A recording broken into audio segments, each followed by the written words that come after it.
What is up, everybody? Welcome back to another episode of Coffee and Airsoft, and this is actually season 2, episode 3. So if you haven't picked up on the little thing I got going on of a 2 season, well, you've already missed the first 2 episodes. You can go back and watch them if you want to, but unless you're going to want to be in on this one. And I have my homie, Adam, also known as Baby.goat, plays for Team Tacos out of California. I have had the privilege of having him on with me before, and he has been kind enough to join me again for this one.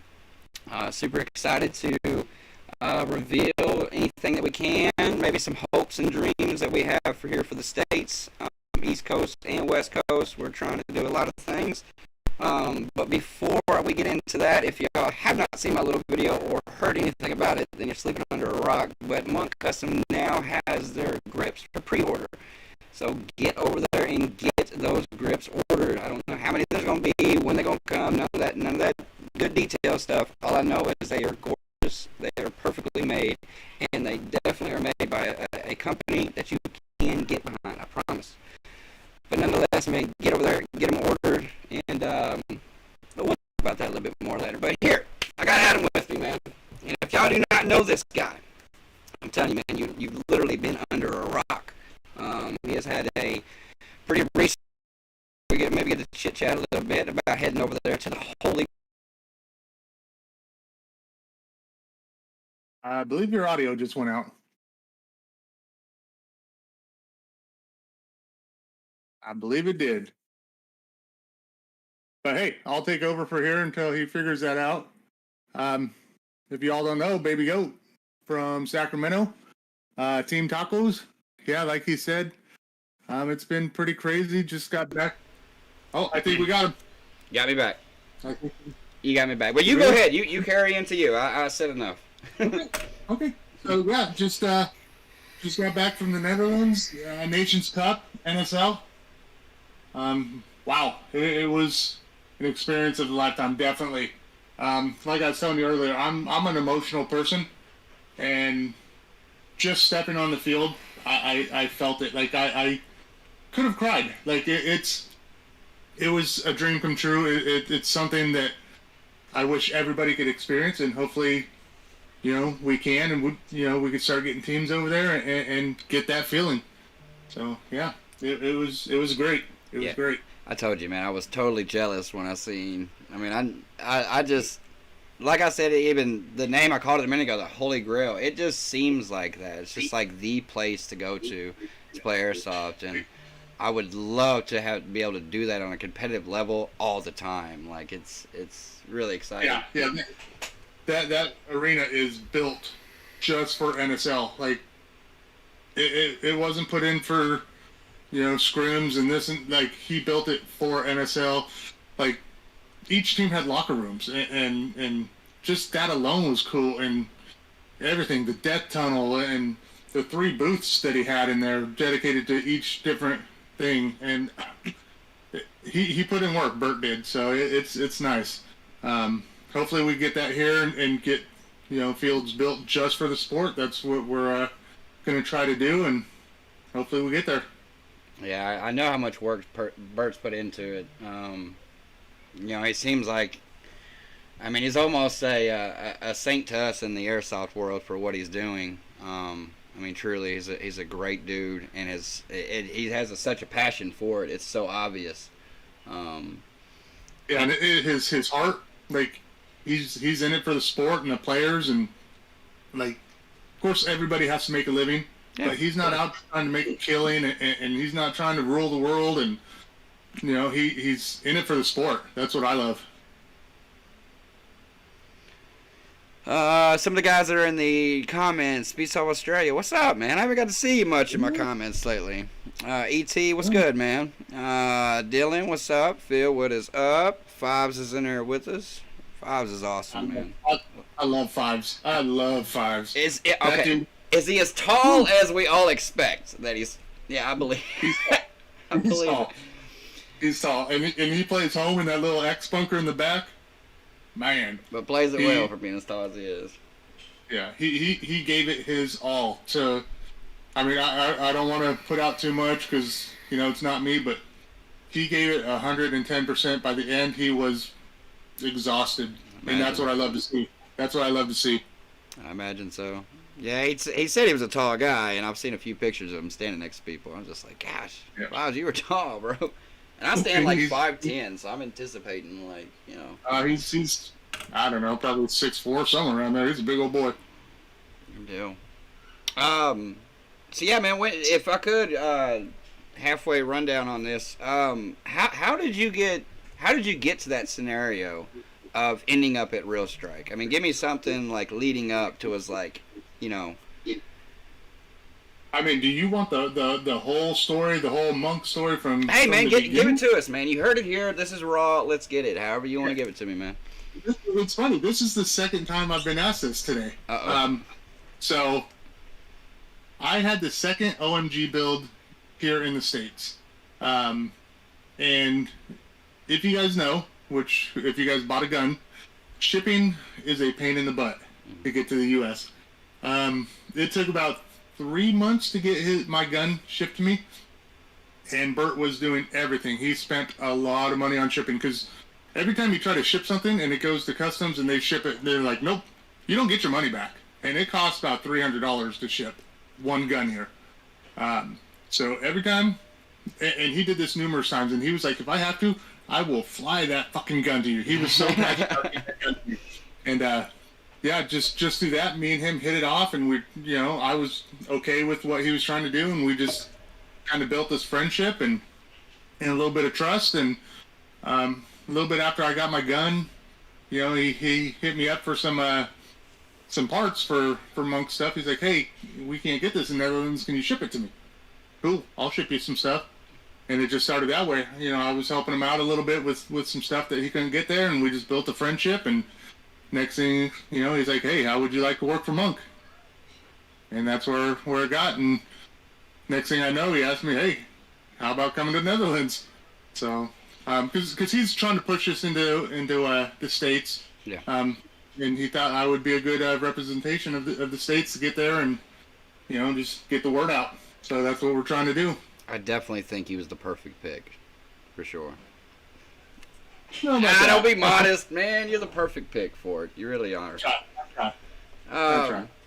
So, when it comes to your team, I mean, are y'all planning and, 'cause I remember before on our conversation in the past, I remember you saying something about maybe slightly kind of stepping to the side, retiring more or less. Is that something that's still in your mind, or you're like, no, you know what, I'm gonna pull a Michael Jordan and I'm gonna come back from retirement? I mean, so I definitely have that competitiveness still in me. Mm-hmm. So local tournaments, stuff like that, I still want to play into. Anything NSL, I'm going to distance myself and go the organizer route. Because the plan here is to, with Bert's help, the first few, Bert's going to come over, we're going to organize NSL. Once he thinks I got the hang of it, it's going to be me running it. That's exciting. I'm going to be all over the place. So to keep it fair, I'm going to distance myself from the team during NSL. I know there's always going to be that beef, like, that's your team. I'm going to treat them just the same as I would anybody else, probably even harder, just because that's what we do with our own teams. Right. Plus, I don't really get to make any calls. I just help set everything up. It's the refs that are going to do everything. But, right. Yeah, come NSL, I want to start going this other path and let my tacos do their thing. But I'm still going to play. I like that, man. It's very noble of you to step. I have no doubt in your passion of playing, but to step into where you are for the the greater good from what you see. That's really noble, man. I give you that, because I gotta admit, man, it'd be hard to not play. So last tournament, I played 2 rounds. But I let my little brother take over captain. He did everything. Granted, I was in Netherlands, but I told him, you're in charge. You're doing everything. You're setting up hotels, registration, everything. You're team captain. And he took the reins, and he did great. Yeah. We ended up winning. There was a lot of controversy, but win isn't there at a tournament. A lot of fighting, but that's what happens at a tournament. But yeah, I feel confident with letting him take over. Of course, it's hard not to do stuff because I'm so hands-on. Like, I want to go do stuff, but I got to step back and let these guys learn and do all that stuff. And he did good, and my team's good. God, they were great. Like, they had no problem sharing roles, and it worked out real good. So good. I'm happy the way the team's going. I'm happy the way I'm going. Happy the way NSL's going. It's exciting, man. I know.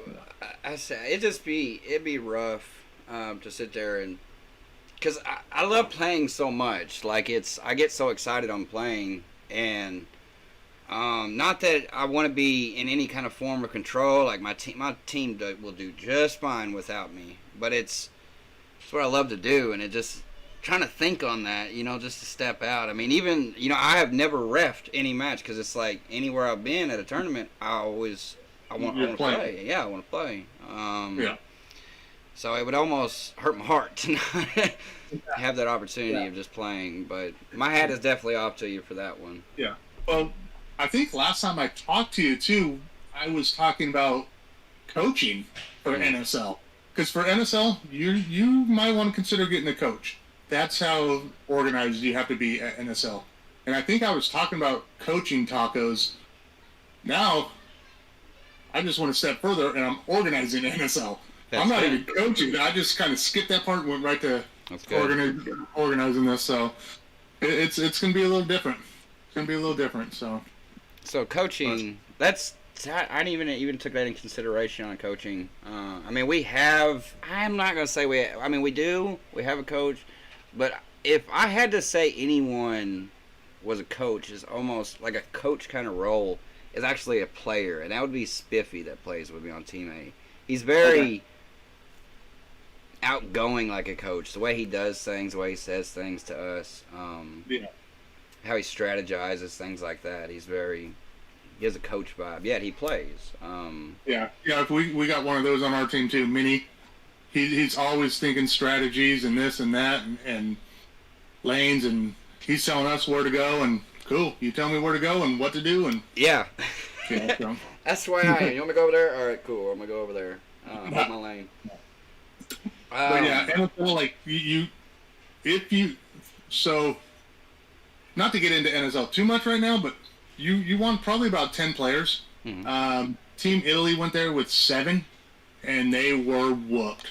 7 players, and they were whooped. There are teams out there with 12 and a coach. Pit crews. I mean, the more the better. The more the better. So. Well, imagine that. I mean, we have an A and a B team for us that we normally go to different tournaments at. And when we're not playing each other, our opposite, the other team is basically our pit crew. It keeps the mags going, keep things like that, and keep us going. I mean, other than when, like I said, when we're playing each other. We haven't got to play each other a lot lately, though. But yeah, it's. I mean, 10 of us right off the go. I mean, we got probably a little bit more than that, being we do have subs, to sit there and think about. Which kind of brings me into the 10-person thing that you was talking about here. Now, NSL is a little bit different than what our most typical kind of way of playing is, a speed QB, 5v5. We got a flag to capture certain points in a certain way. That's what we all kind of more or less grew up on, if we say it like that. And this is a little bit different. This is where we got an offense and a defense, watching these streams. And what was your thoughts about that, having a complete flip, almost like it brings football into it, Oh, yeah, that's the way it's easiest for me to explain it to somebody. It's like Airsoft and football put together. I absolutely love it because it's not just shooting each other. You have to actually think. So we have a tournament format here, Syndicate, where it's just hitting a buzzer. It's not all about TDM. Right. But just that little buzzer in there makes you have to think about points and what you have to do. So this is like that, but on steroids. Like, when I was lucky and I got to play the Friday I was there in Netherlands, and I feel like I'm a pretty smart guy and I kind of know what's going on. I was fucking lost. I was lost. So I was exhausted because it's 15 minutes. You get like 1 minute in between each round. I had no idea if I was on offense, defense, who had the flag. I don't know. I was just trying to make it to my bunker because the way they play in Europe, it shocked me too, just because they play so fast over there. Like, I thought we played fast. Those mother effers, they're sliding all over the floor, and yeah, they're fast. But I don't even know where I was going with that. See, I got lost. But yeah, it's just a whole new ballgame. You have to think about offense, defense. That's where the coach comes in to keep you, in line and, tell you what's going on, because they run plays out there. They have plays, offense, defense. Are you an offensive player? Are you a defensive player? And then, they got the 1v1 if you score, a flag hang or touchdown or however you want to call it. The 1v1's exciting. That's cool. So that's a whole new little element to this game. But Bert's whole vision to this was to get a faster paced game.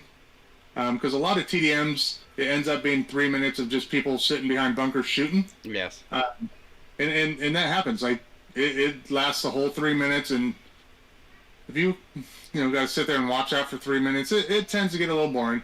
Okay. But he's designing this to be more fast-paced. After all the team's dead, you got 3 seconds to either snatch the flag or go hang it. So you want the flag as far forward as possible. You don't want to hang back in the back. You don't want none of your players hanging out in the back. That's why a lot of the back bunkers are small. If you look at their home is just an X. No stand-up back there.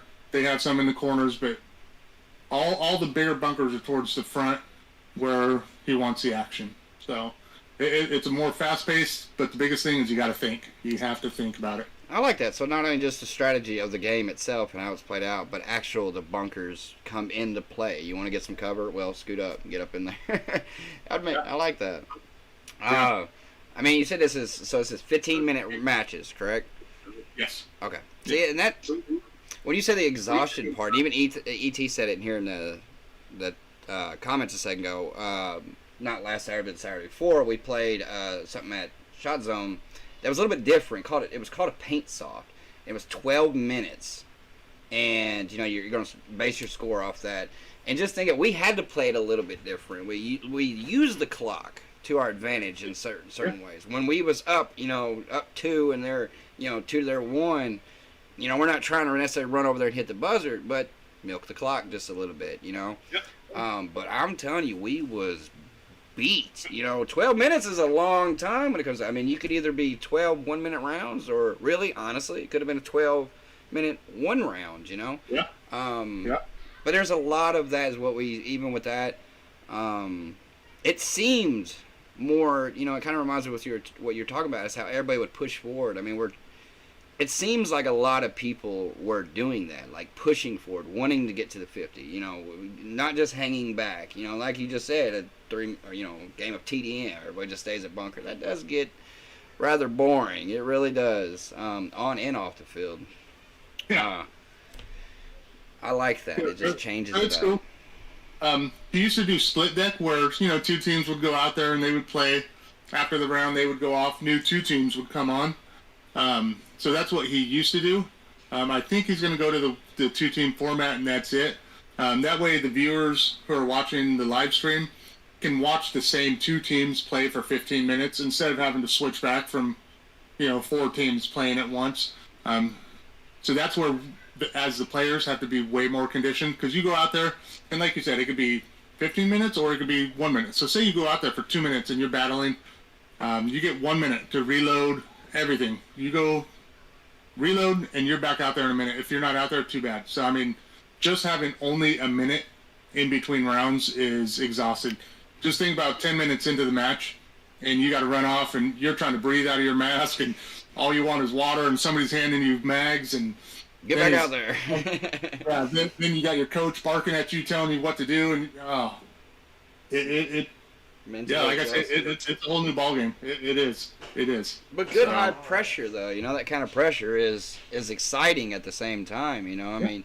Very exhausting, but for some reason we all kind of, just love it for some reason. Just excitement. Yeah, and that's the thing, is we're trying to step this up a notch.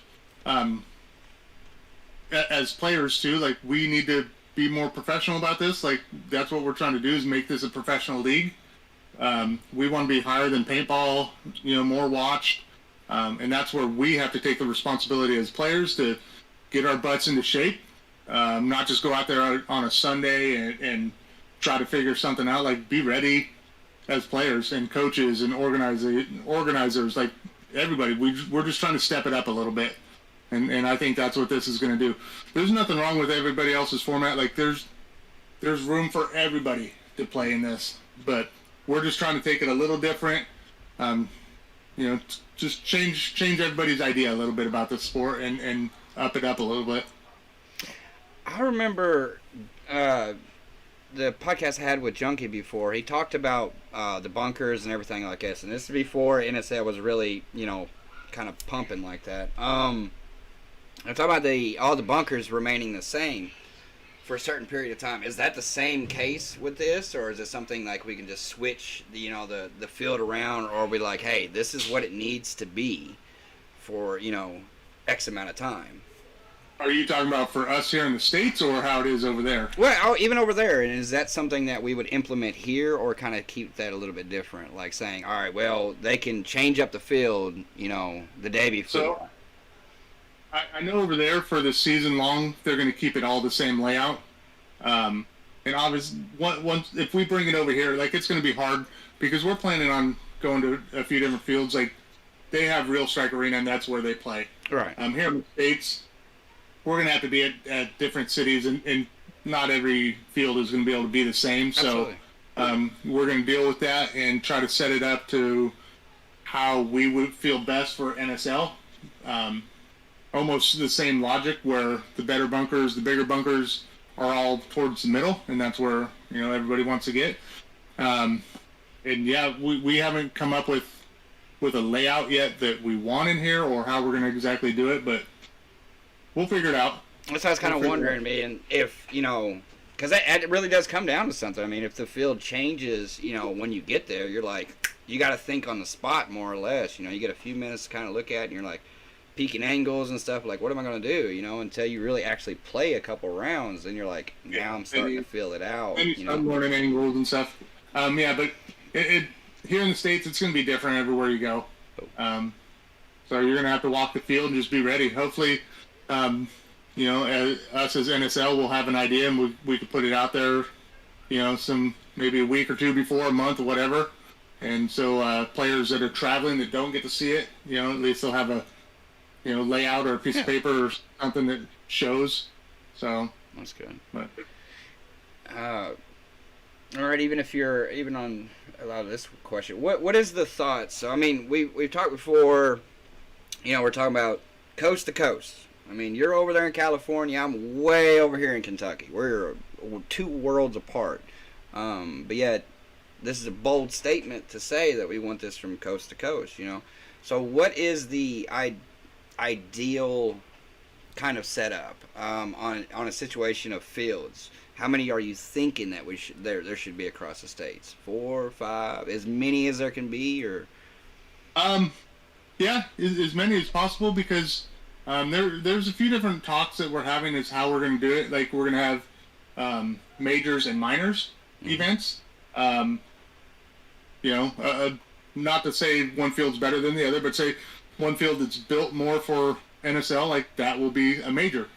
Something that's not as set up and as good, we could do minors there and stuff like that, and stats and everything like that. But what we're planning on possibly 2 this year, 2 events.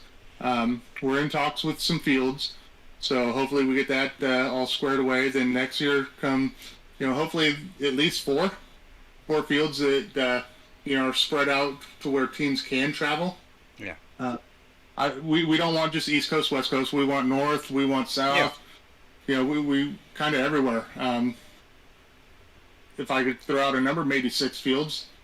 It's evenly spread throughout the U.S. and teams can travel, and we could, if you travel more, you get more points, and that will put you higher on some standings, and maybe get teams out to the globals next year.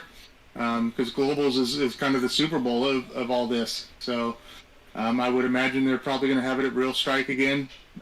once again, because that's set up, then maybe the next year after that, have it here in the States. I mean, that would be awesome to have some European teams come out, and Italy and Spain, and how awesome would that be to play with Japan? That would Australia? That would be surreal right there. That's why I wish. Did you watch much of Nations Cup? I caught what I could on the way there. We had that tournament at Shot Zone that morning too. We left out like 2 a.m. It was a lot, but I caught a little bit that morning, and so a little bit of the replay stuff. Bro, did you see those flags in the back with the national anthems playing? I didn't catch that part, but that is amazing. Dude, goosebumps. I got goosebumps right now. Like I said, I was sensitive. I got teary-eyed because I'm like, this is what this is freaking about. Yeah. I mean, the nations are lined up before their games.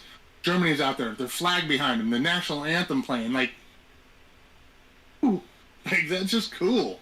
That's just cool. And that's why I wish USA could have got there. We need to be there next year.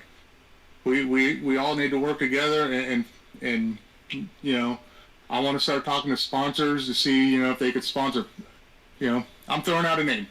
Evite. Hey, Evite, can you sponsor Steve to come out there and pay for his ticket? We just need come on, Evite.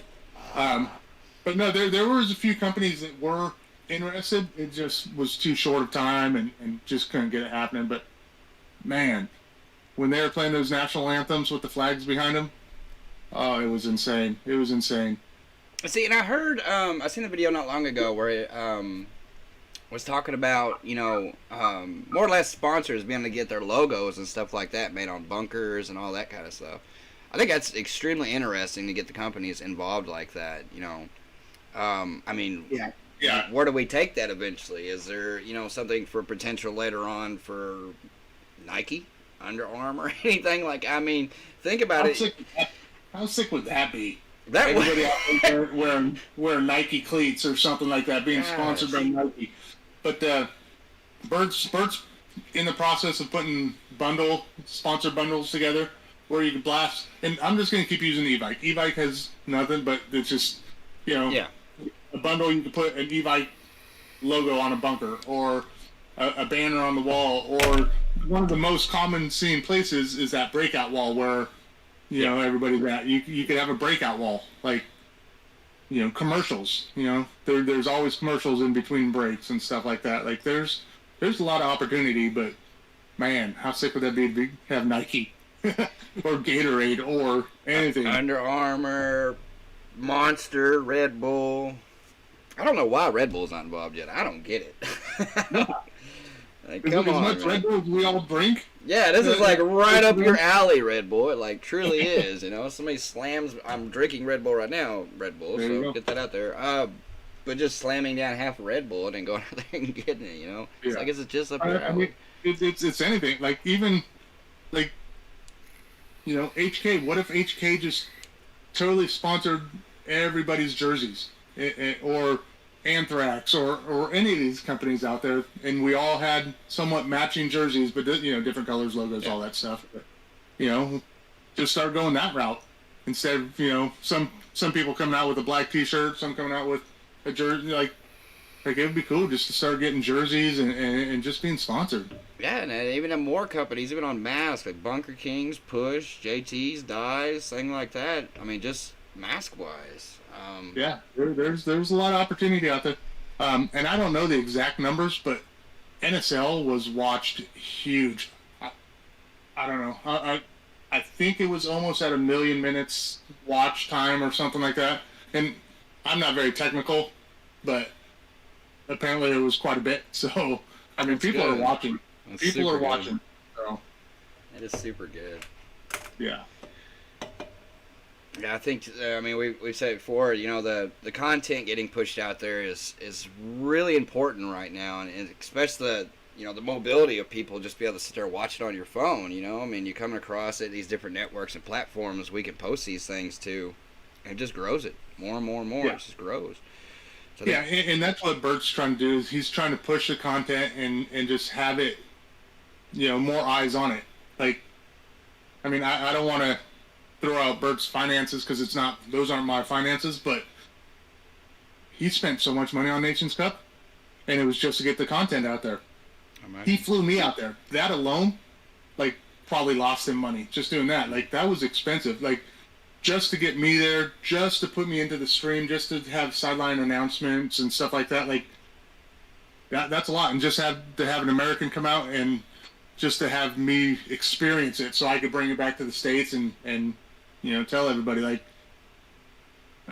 he's trying. He's trying to put the content out there. He's trying to. We just need to play this thing. We need to play this thing. It's amazing. It needs to get going. Yeah. I have no doubt at this point. When I first started to hear about it, it's kind of hushed for a second, kind of listening around on it, talking to a couple individuals on it. And it was kind of like, my first thought was like, man, y'all are gonna have this, but us over here, we're gonna be SpeakQB kind of thing, this, that, and the other. But as time went, like, I have no doubt, confidently enough to say, like, this is coming. This is something. I mean, I'm sitting there talking to you. You know what I'm saying? That it's like, hey, this is coming. We're gonna have this. And we're not hating on. We're not trying to push anybody out. Like SpeakQB, CSL, Syndicate, like all that stuff. Like, there's room for everybody. Absolutely. This is just something new that we're trying to bring and see if the people like it. If they don't, then they don't. But man, give it a try. Watch it on TV. Watch the stream. Like, it's cool. It's cool. And I truly believe that it's the next big thing. It's the next big thing. I'd agree with that. So. And even even with NSL things that are going on here, I'm still going to play SpeakQB events. I mean, we're going to play one in September. Like, why would I stop playing it? Like, if I can go play this format of this game, like, here, hey, man, it's Airsoft. Because at the end of the day, I still have a passion to play Airsoft. So, it's not like I'm trying to click up in certain ways. It's just like, hey, man, you're right. It's just a different way of playing. That's all it is. And I haven't got to play this way yet, these rules and stuff. I would really... I think it's going to be interesting for me and my team. Like, how are we going to do this? Strategizing. Who's good at what? What should we do? Who should be the front line? And that's the biggest thing I think the players and teams need to do. Like, here's what we are doing this Sunday, Team Tacos. We're not going out playing. We're getting together. We're going to watch NSL for a few hours. We're going to have a good team day, barbecue, have a few drinks, watch some NSL just so they get familiar with kind of the style, because a lot of people haven't even seen it. They just hear about it on Instagram, this and that, but a lot of people haven't even watched it to see what it's like. Like, sit down for an hour and just watch it. Bert and Fives, they got like an hour and a half video of just the rules. Yeah. Like, because there are so many rules, like pushing a buzzer, snatches, zones. Like, there's a lot to it. The thing I love about it is the refs. Oh my, Zebra Jeff. I don't know if you're familiar with that guy. That dude is a beast. He probably had about 200 all over his body. He was just pelted, and that's what they do. They will just sit there and take it. Yeah. They have a whole different way of reffing. They stand behind you, and they watch what you're shooting, instead of, standing off to the side and seeing if a BB bounces off you or something like that. Like, they watch what you're shooting, and if they see you hit the guy. So it's amazing. But we're going to get some zebras here from Netherlands for these tournaments, so they could start training a zebra crew here. We're going to get a zebra crew here and actually train them, fly them to tournaments. It's going to be the same crew. Like, we want this professional. That's exciting. I mean, I had the privilege of having, the Zebra Gang from over there on before, and we talked about some things, how crucial the ref team really is. And I refer to it as a team because it seems it's got to be that, a team, a bond between these guys that are committed to what they do. I think that's an extremely important spot on the field, just as much as the players. So I think a ref crew will make or break a tournament. Facts. I was recently at a tournament, not going to say what, but it was very recent, and terrible. And not to say anything bad about my team, that team, this team, but if the refs don't care, the teams are going to do whatever they want. Yes. Who's going to stop me? Like, if they're not going to take control, my team, your team, this team, every team's going to do whatever they can and whatever they want. And that's where a professional refereeing crew, like, I watched Jeff, I watched him yell at the crowd at NSL because they were getting too loud at certain times. Like, because they were kind of giving stuff away by cheering, like, and he was like, "Shut up!" Like they're serious about stuff over there. Like, you don't mess around. You get shot, or even if you don't get shot and a ref touches you, you get off the field. You don't even say anything to refs there. You don't. And that's the way it should be. Like, it's the ref's decision on what's going on, and it's his call. Like, you don't get to sit there and talk and yell. You can't do that. Like, okay, get in the penalty box. Like, it's, you don't see NFL players yelling at, well, kind of NFL, but NBA, like, you can't. Like, all these professional leagues, like, somebody's got to run it. It's got to be the refs. I agree. And when you have that establishment too, I mean, it's, you know what to expect. If these refs ain't messing around, these refs are no joke. Well, you know what, keep it in line, bro. You know what to expect from them, which is really, really good thing to have. It's going to be interesting to see, because a lot of teams here, my team included, we get fired up and we get pissed off at this and that. And it's going to be interesting to see how everything's got to change, and we got to keep our composure and all the rules. Like, we got to, there's a lot to learn to this sport. A lot to learn, so. And it's going to take the states a little while. Like, people might not like it at first because all the changes. It's not the same of just going out and shooting each other, and that's kind of easier to do. Now you got to start thinking about this and that, and you can't do this, can't do that. So it might not be for everybody, but give it a few tries and let's see what happens. I agree. I think it's going to be truly interesting. I'm hoping it shifts over this way, and then we have the privilege of being able to compete and play in this. We're going to see. Let's see what time tells, we will. Yeah, it's gonna be interesting. But yeah, we just people need to sit down and watch it. I tell everybody, at least watch it for an hour, because it's kind of confusing how you try to tell the zones and this offense, defense. What do you do on offense? What do you do on defense? Just sit down and watch it. I know we don't like to say it's like American football, but yes, think about American football and Airsoft put together. It's the first thing I think of, especially with a flag. He starts a breakout, I got a flag here, and I got to run this thing that way. Naturally, I'm thinking, here's the kickoff, we got the ball, I'm going to run, and I'm on offense, and they're playing defense. They snatch this flag, kill me, snatch it, it flips, it's kind of like, it's football. I was like, man, America should thrive on this one. Yeah, I mean, we love our football here, and, we all love Airsoft, that's why we're here, so put it together, let's do this. I agree. Let's do this. So, I'll look over in his comments and see if there's any questions asked. I know I got Australia making fun of me crying. I cry. I'm sensitive. Dude, I would have been a big softy too. Like, I really would have. I'd have been, I'd have had my mask down, dark lens on, and just, looking like I'm sweating, but it's tears. I had those pit vipers on, and I was trying to hide behind them, but man, Bert he's such a great guy. Like, I felt so welcomed from the second I met him at the airport with a big smile I had, and until I left. Like, he made everything so great, and his family was awesome, and just all the people I met. Like, I never knew I'd be talking to people from Spain, and Vinny from Spain was awesome. He gave me his jersey, I gave him mine.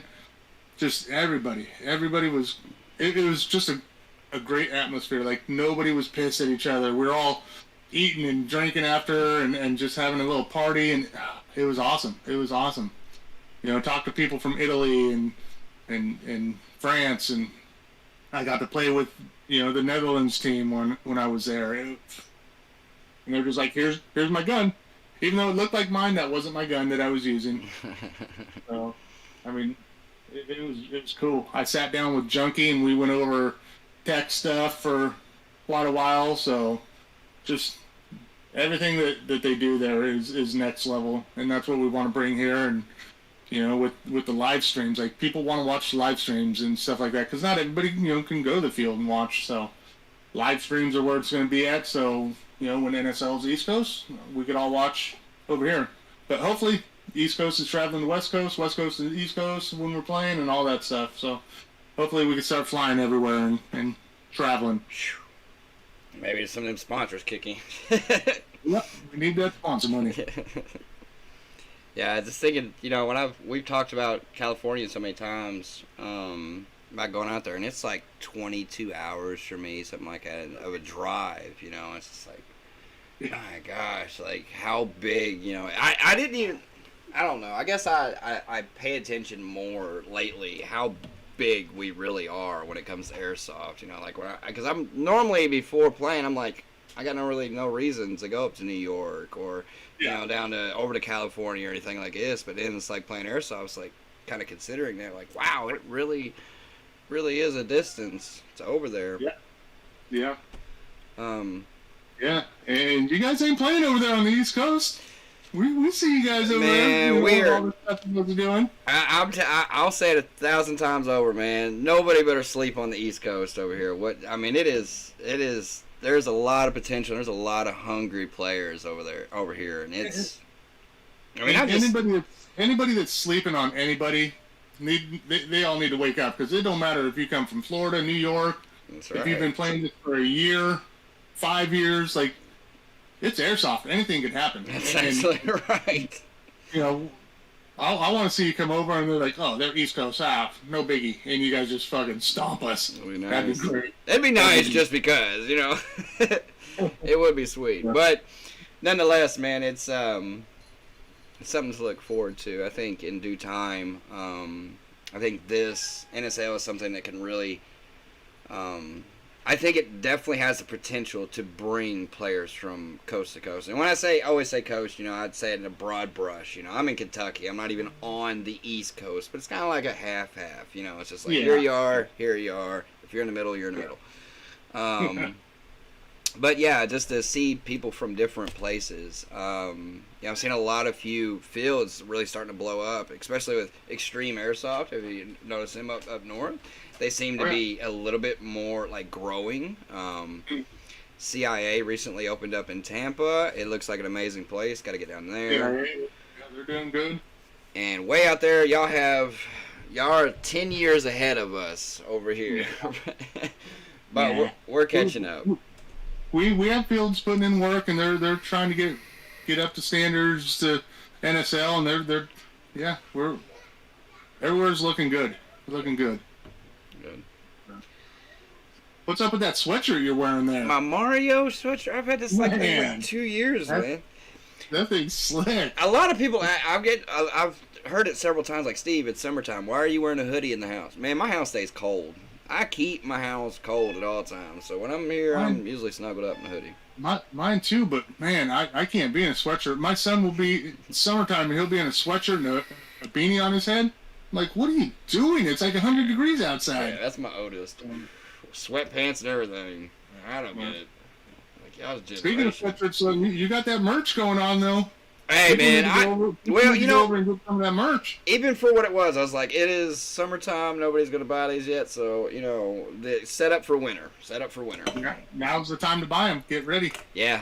That thing, I don't know. Sometimes I'm a little hesitant on that one, because it's kind of like, I don't want to be one of those guys, just kind of like merch kind of thing. But I'm like, man, if I could design a cool looking hoodie, I think I'd rock a cool looking hoodie. Like, it's just one of those things. Yeah, like you put it out there, you tell people to go buy it. If they want to buy it, they want to buy it. If not, that's absolutely whatever. true. It's cool to have some merch out there. Yeah, it's not a bad thing, I guess. So what do you think about, if I could get your pondering thoughts. Now, were you able to hold one of these grips? So yes, I did. I didn't get to shoot it, but I did get to hold it. And I know I'm Monk US, blah blah blah. I'm biased, but man, it felt solid. It felt so solid. So you're holding a regular ESG. You can feel a little something. You can feel a little flex here and there, or you know, maybe the back latch is a little loose. There's always something. You got to kind of be careful taking the tank off. This thing, it felt solid. It had some weight to it, but the weight was good. I like a little bit of weight. It just felt good. I'm a sweaty mess when I play, so I was concerned about it being slippery. It was cool in my hand. It felt good. It didn't feel slippery at all. I like it. I like it. I'm excited about it, man. I really am. Yeah. The Gen 1s, a lot of people were seeing to have been breaking them. You know what I mean? So I think that took a, you know, for some people, I see other companies build, I don't know, I'm not going to say it was like an ESG grip, but kind of cousins, you know what I mean? Different ways to hook up things, you know, whether they're printed or whatever the case might be, just have an attachment. Now, I haven't used any others other than the Eurotactics one I used last year. It was a little bulky to my hand. You know, and then the Gen 2 to the ESG come out. I have a Gen 2. I think it's perfect. I like the bulge, personally. That's my preference of the bulge one. Me too. But even the Gen 2 seems fairly strong, but I'm still real cautious with it. You know what I'm saying? I mean, I'm not anticipating bumping into a corner and it just breaking. But I think these will really, for those guys that like to run and dive, I think this will really be, you know, a game changer for them on breaking, you know, not worried about breaking grips every time they turn around. I seen Bert's video about how it interchanges between the sports grip and just a regular grip and things like that. And I think that is like, that's brilliant that he actually that it's placed in there. I didn't know that at first when I seen it comment. I was just like, no, it's just another. And then once he just split it apart, I was, you know, like, wow, bro. Yeah, there's like three main things you could do with it. Like you got the ESG tank on grip. That's how most people are going to run it. If you want to throw it on your HPA, you can. You take off the regulator, pop it on. It's got a mag well on the bottom.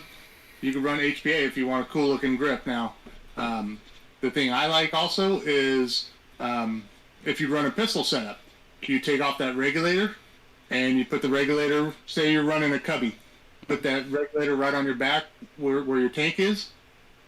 Saves you having to buy a regulator. So. And that's great too, because I mean I'm restricted to, if I want to pull out my regulator, I got to take off the gauge, I got to take it out of the grip, I got to do all this, and that's like, nah, bro, I don't want to do that. Like, it's in there. Yeah. Next thing I know, I have leaking issues or something. Like, nah, I'm not doing all that. Then that new gearbox they got too, where you can open up different compartments on it. Like, you can take your engine out right there just by taking off the top of the gearbox and. Yeah, in which there was one. What's that called? Retro had one like that before, where you take out the top to it or something like that. Like the 3-piece one. Retro arms. Yeah, I think it was Retro. It may have come off the both sides. I don't know. I haven't personally owned one, but I know it was like a 3-piece one. I don't know. I haven't ever owned one of those, so it'd be interesting to see. A lot easier, you know, especially if you can just take your upper off and access your engine right there, opposed to tearing all the guts out. Ives is breaking them grips, 5 to 6. But yeah, I don't think people are gonna be breaking. I honestly think you'll be breaking your gearbox before you break these ESGs, for sure. So that's my thoughts. And if not, I mean, it does have what, a 1-year warranty that comes with it. So yeah. Then all the colors, man, them colors are cool. They look gorgeous from what I see on the, you know, I shared a video earlier about them. I definitely would have to go with the black and silver just to keep it, just kind of keep it there. The purple is really grabbing to the eye. I do like purple, but I don't know. Yeah, I'm a green guy, of course. All my stuff's green, but yeah, I went with a, what did I go? Silver to match, because the new build that I'm going with is a Neo with the new gearbox in there. So I just thought it'd be clean with a silver grip coming off there with the silver gearbox instead of like I almost went gold because this gun's got a little bit of gold in it. Yeah. So I almost went gold, but I just thought silver would look a little cleaner. But yeah, just options. I mean, everybody loves their colors and options and accessories and bells and whistles. So this thing's got it. Those colors go. So what do you got going on? What about you and your team? I see you guys. You guys won your last tournament. Yeah, the Shot Zone. Shout out to ET for throwing that one. The Paint Soft one, the one I was talking about a little while ago. That was a hard fight. It was a serious hard fight. We was all running on just very little sleep. It went great. Shout out to every one of them teams that come out there and played. We got some guys from Florida come up. You know, people from Pennsylvania come down.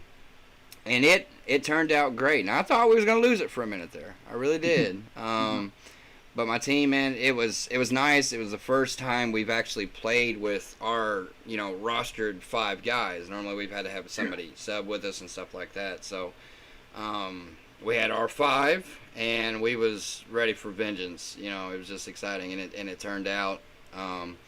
So we got a few more coming up. We'll be at HTK next weekend for one of their monthly kind of SpeedQB tournaments, and we're going back to Shot Zone the 27th, and then I think SpeedQB has their regionals here for HTK again.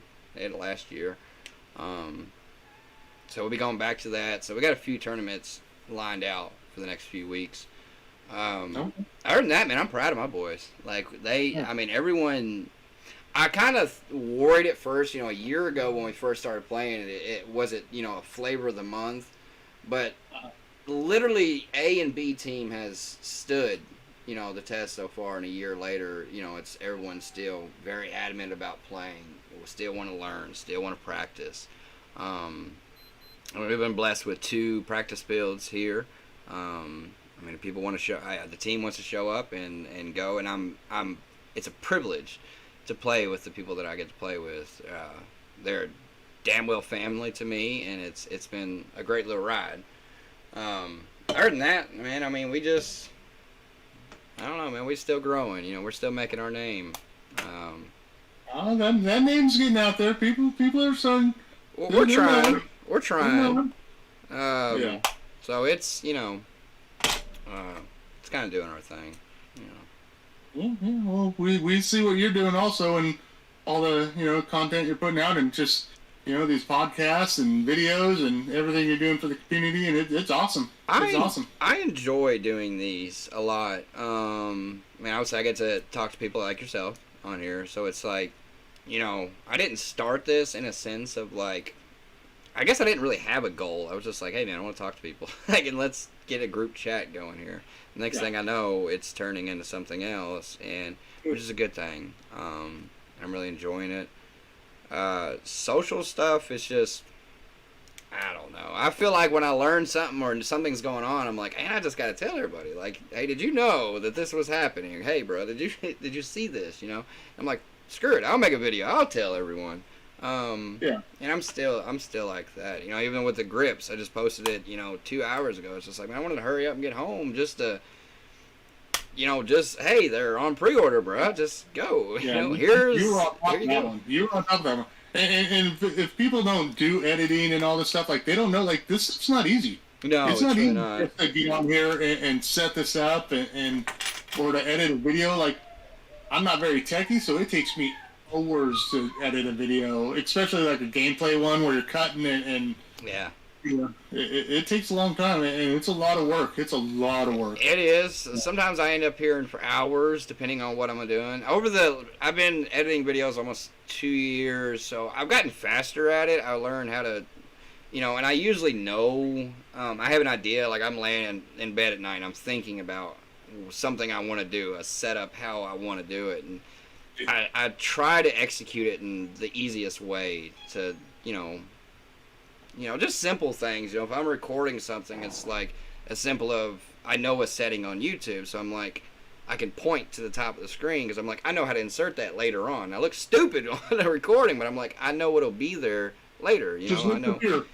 Yeah, just simple things like that are just fun to do. But editing is really cool. I'm still super, super, super small, which is I am blessed though at what like 2 years ago, almost 2 years ago. When I first started making little videos, I was like, nobody's gonna watch this except the homies. You know, they're gonna see maybe a certain kill I got. And I'm blessed now to be at 1.58 thousand, I think it is. I'm starting to push the 2,000 mark. Nice. But it's still a blessing to, get people to ask me questions and I'm able to answer that question, or I put something out there and they're like, man, that helped. I was trying to figure this out for hours and you just gave me the answer. I remember. No, I don't remember. You did a video. Maybe it was like a thumbnail or something. How to do a thumbnail or something. Maybe about a year ago, and I remember watching it, and I was like, "Oh, cool! That's so much easier how to do it." Because I'm a dork. I'm old. I don't know what I'm doing. So, just you putting out videos that help, just little stuff like that, or how to build a kappa, or anything like all that stuff. If people put it out there, it's only better for us. So make it easier to learn. A lot of times when I don't know an answer and then I got to figure out the answer, I'm like, all right, well now I'm gonna give this answer. Somebody just make it easier on somebody. And it's fun though. It is kind of fun. We'll see what happens. We'll see what happens with YouTube, things like that. But even if YouTube wasn't a thing for me anymore, like I'd still have to figure out a way to do this. I don't know how I would do it, but I got to figure it out. Because I really enjoy doing this. Is there anything you're pushing for? Is that what you want to do? Is YouTube and all this stuff or? I got it. Okay. I'll keep it raw and uncut. I'm 34 years old. I have a job. I do things like that. I'm a husband. I'm a father. I'm a brother, obviously, but my family doesn't live around here like that. I'm still wondering what I want to do at 34 years old, if that makes any sense. And that's raw and uncut. Just it is what it is. Do I think I have any chance with stuff with YouTube? I have not a clue, bro. I have not a clue. Do I want to? Would that be cool? Absolutely. Like that would be cool. But I don't know. It's a grind. It's a grind, and that's what you got to ask yourself: is the grind worth it? Because it puts a toll on not just you, your family, everybody. It is. The juice is worth the squeeze. I say it like that because it makes it worth it when I do get those comments, those random ones. Somebody's like, man, I appreciate this or that, or somebody's just like, something, it feels good and it makes it worth it. I would love to see that kind of grow. Airsoft, bro, at this point, I can't picture my life without it at the moment. I've literally built the last 2 years, my life is like revolves around Airsoft in so many ways. It's what I love to do. Everyone that I know knows I do it. I'm not like even the slightest bit embarrassed about it when I've like said it to people like, what do you do for fun? Airsoft? Or like, you're shooting plastic? Nah, bro. Like it's more than that. It's more than that. Very proud to show it off and things like that. And I would love to do something continuously with Airsoft. I don't know what. I'm clueless. But it's definitely something I would love to continue to do. Maybe if I get old and decrepit, I'll just commentary. Yep. That's kind of how I'm like, okay, I can't play no more. What else can I do for this sport besides playing? Since I can't do that anymore. Yeah. But I don't know. I'm still I don't know. I got thoughts on things I want to do, but I don't know. We'll see. We will truly see. Well, hopefully NSL will open up some other doors for people, and if it's commentary to coaching to who knows. I agree. Anything. But hopefully that will open up some doors, and we can start getting people paid and make this a profession. That would definitely be. I know somebody's smiling off that one. I'm definitely the thought of that. Being involved in that at all times would be amazing. Leo hit me with a 34. I don't want to hear it. Leo calls me old all day long. My entire team does. Most of my team, especially on A, is between, which TJ's a sub, and he's like 16, 15, 16. He's a sub, and he's a perfect for the spot. All the way up to 25 or 26, I think Tristan is, and then I'm 34. Like, okay, so I get called old all day long on it. Try doing this at 44. Yeah, I'm gonna still give it my all. I will. I try to tell him all the time, like, I'm not old, man. I'm in my prime, bro. There you go. That's how you got to think about it. Yeah, we got our youngest. I think he's 16 now. He was like 13 when he started with us. But man, these kids, whoo. Yeah. These kids are next level. It's hard to keep up with these little son of bitches. They are. They outshoot me, outgun me, and outrun me half the time, so. And keep going. Keep going. Alright, whatever. It's cool.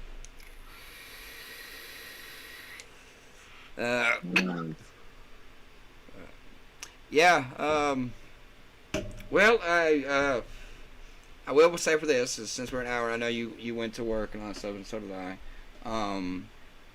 I'll probably chit chat with you a little bit for a minute after this. Yeah. But as normal, I would definitely like to thank you for joining me on here. I think you are like I said, my hat's off to you. I tip my hat to you. I appreciate everything you were doing for us over here in the States, because you were showing a face for the NSL, for everything that we got going on over here. I appreciate what you're doing. I really do. I'm looking forward to a lot of things. I believe you when you say it, what's going to happen, what you talk about, what you want to see happen. I believe you 100%. And Cool. I'm smiling about it. I think about it. It's just like I'm really looking forward to it. But I do appreciate you. Yeah, I appreciate you having me, allowing me to get this NSL out there and so people could start picking up on it. Hopefully they do. I hope it attracts a lot. I really do. But we will see. And y'all for in the comments, man, I really appreciate y'all every single time y'all come out here and show me some love. I have put Adam's, the team's, I guess I would call it the team's YouTube channel, more or less, on there. And his Instagram is in the description as well. And so is that pre-order to that monk grip. So, like, you can go to the description right now. You ain't got to click out of the video. And so that being said, real quick, from what I was told, there's only 50 of them in the States right now. Okay. 7 of each color. Then you're running out of time very quickly. 50 is not many. But yeah, I appreciate y'all all in the chat, all that good stuff. So go give him a sub, follow, all that good stuff. And get this man busy for when it comes to all these grips. Ooh, I'm already busy enough. Yeah, imagine. I'm already busy enough. But I will be back on here next week. I don't know who yet or anything. I may just be my handsome face next week. I don't know. We'll see. But I appreciate y'all in the chat, and I will catch y'all on the next one.